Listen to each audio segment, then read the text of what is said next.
Genderang Sinode kelima Kuskupan Denpasar mulai digaungkan di Paroki Santo Yosef Denpasar.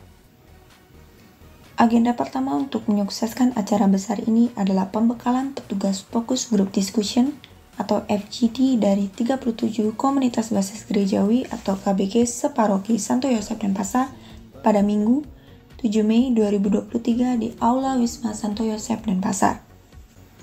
Sejak pukul 11, para peserta pembekalan mulai berdatangan. Selanjutnya, tepat pukul 12:15, acara dimulai dengan menyanyikan serta memeragakan gerakan theme song Sinode kelima Kuskupan Denpasar, Wujudkan Gereja Sinodal.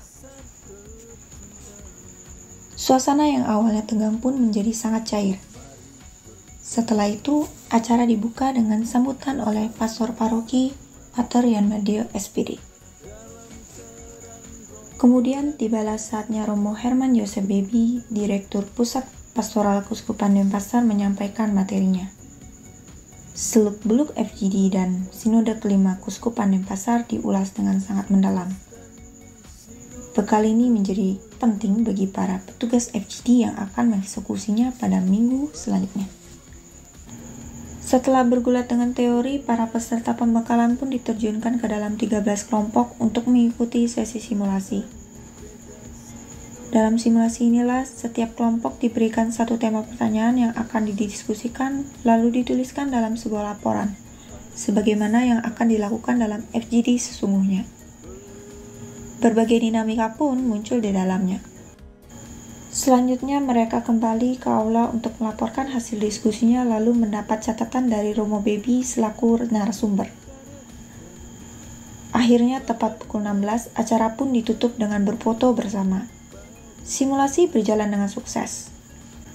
Lantas, bagaimana para peserta menilai proses pembekalan dan simulasi FGD tersebut? Mari kita simak bersama apa kata mereka.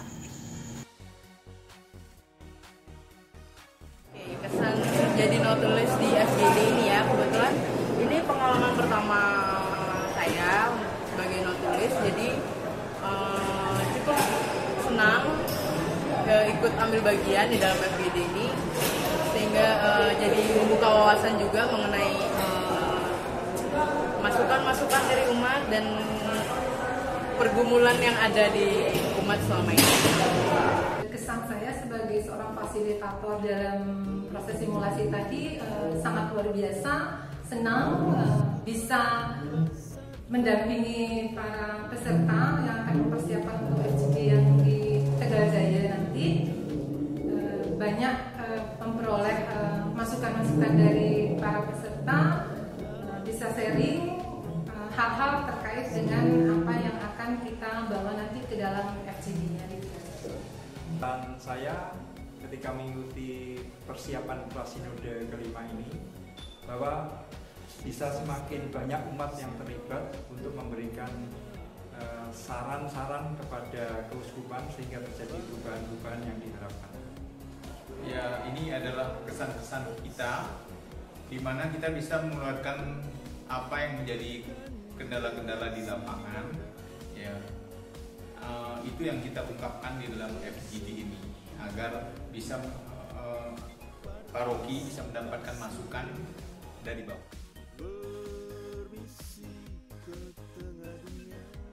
Tantangannya yang pasti harus bisa multitasking ya, ibaratnya sambil mendengarkan orang memberi masukan, kita sebagai notulis juga harus langsung gerak cepat nih, langsung menyimpulkan apa yang menjadi bahan dan hasil nanti.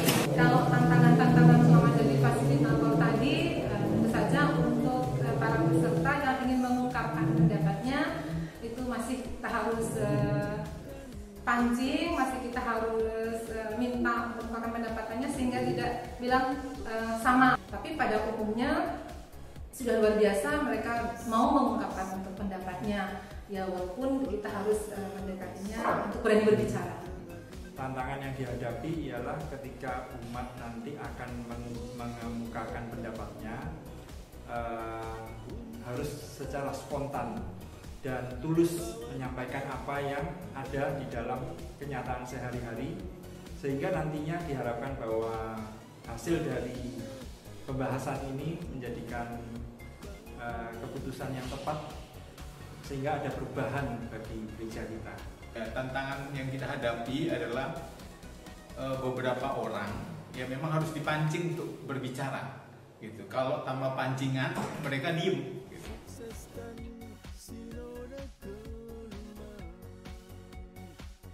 Ya, harapan saya semoga FGD-nya bisa berjalan dengan lancar.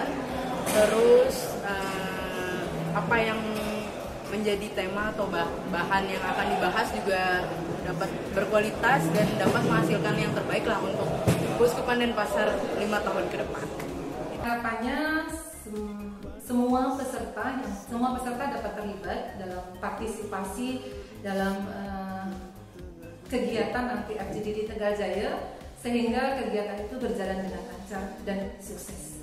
Mensukseskan untuk visi dan misi untuk FGD Sinode yang kelima. Harapan saya bahwa nanti semua yang terlibat di dalam FGD nanti benar-benar bisa mengungkapkan dari kenyataan yang real di dalam kehidupan gereja sehari-hari supaya nanti akan terjadi kesimpulan dalam hasilnya sehingga diharapkan ada perubahan-perubahan yang nyata di dalam gereja kita.